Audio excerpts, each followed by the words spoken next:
Hello, welcome. And today I'm doing a review of the Apple Pencil, which I know has been out for 2 or more years. And actually, I'm embarrassed to say I bought the Apple Pencil 2 years ago and used it once or twice and decided I didn't like it. And now just got it out again the other day because I've been snowed in. Actually, the second day of spring, we've got 12 inches of snow in Philadelphia, Pennsylvania. So that's how it's boxed, and I'm just showing you close-ups of the pencil. And you pop that cap off, and that's how you charge it. And I'll show you a picture. You stick it in there, and there's been a lot of criticism about that they don't like how that sticks out so much because it could just break off. You have to be very careful about where you put it.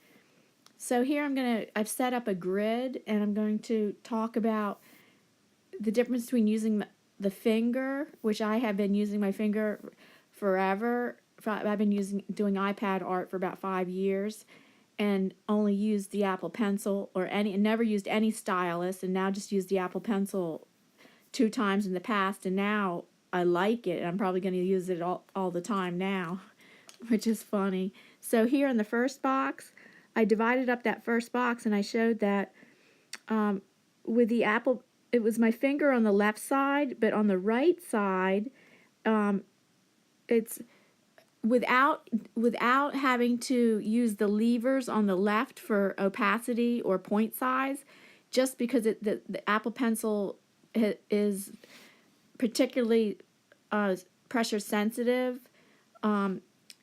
Without moving the lever, I could make a light line. So I thought, wow, that is cool, because you don't have to keep going over it. You don't have to do the extra action of putting down the lever for opacity or for point size.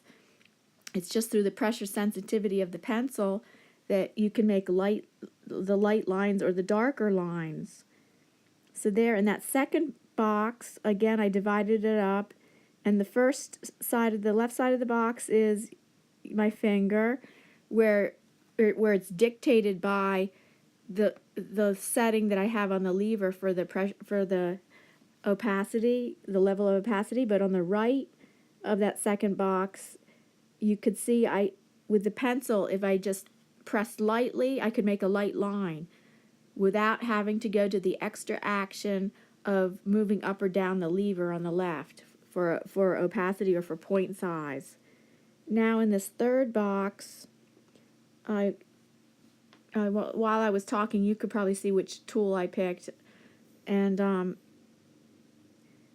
on the left was on the left was the pencil, the Apple Pencil. On the right, I found that my finger was probably a little bit better for this.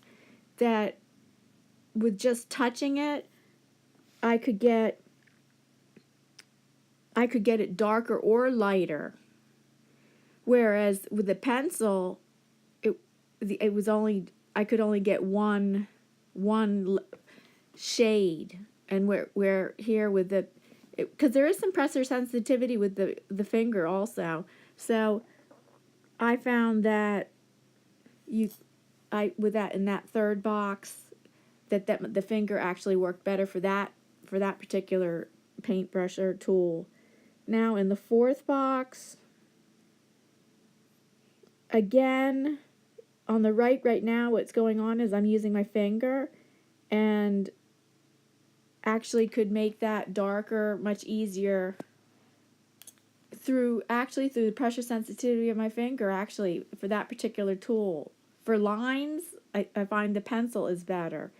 But for bigger brush strokes, I think sometimes the finger's better for creating the opacity or point size difference. And here, I didn't divide up the box, but I was doing a combination of the pencil and my finger. And as I was talking, you could probably see which tool I chose.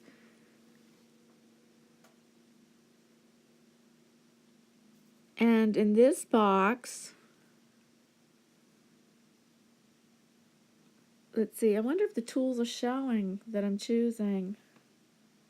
I think it might be just the same tool as that I had just chosen in the last box. I'm trying different things with it. And I'm just trying out, yeah, there's the tool that I'm using. I'm using the old paintbrush under paintbrush tools.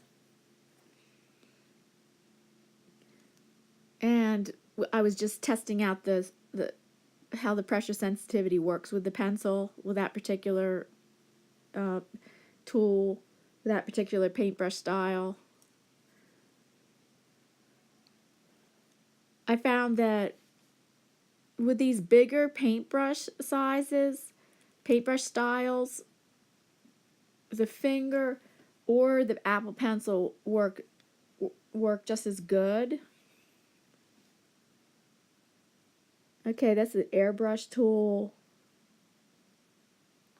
And with the Apple Pencil, I found that you sometimes you put something on it, you put the pencil on an angle, but for there I was surprised to find out with the airbrush tool that if you press down with the point, it's going to make it darker, and then it makes the airbrush tool work much better pressing down with the point. Because I would have guessed you press down with the side or the side of the point. And there, those two extra boxes were just more experimenting with that between my finger and the stylus. And there you see on the left, even though that's a bigger style, the Apple Pencil on the left, even though I didn't draw a line, sorry, I didn't draw a line in that box with this little decorative pattern here, with the pencil, without having to put the lever up and down like I've said before, I was able to get some light areas as well as dark, just with the pressure sensitivity, which I find would save time of having to keep going over to the lever and pressing it up and down.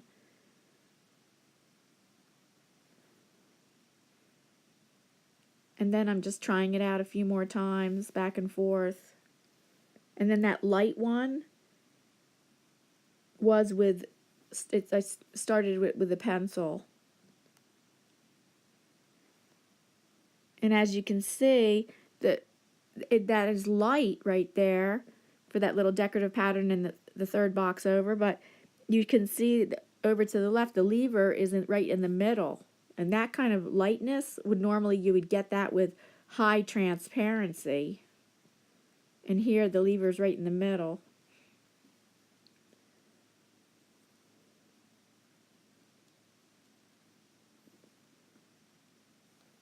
Okay, so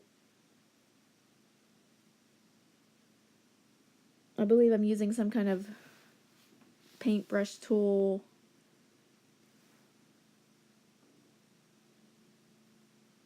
And unfortunately I've zoomed up in this grid, and now it's cut out. I think it's cut out sometimes when my menu comes up with all the tool brush choices. Okay, here it comes with it. So here, what am I choosing? I look at that and I say, no, I'm not going to choose that. And then I choose burnt tree.